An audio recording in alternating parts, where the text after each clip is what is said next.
there are not a lot of people put together mental health with bringing the community together and just networking. So it's cool to see a lot of people who have a like-minded approach to what the change needs to be in society. So I'm having a great time. I just bowled a 115 game and we're having fun.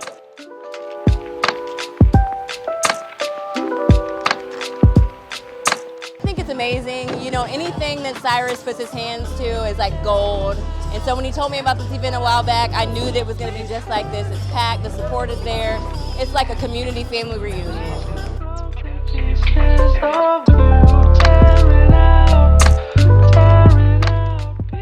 Man, I am so appreciative of everybody coming out.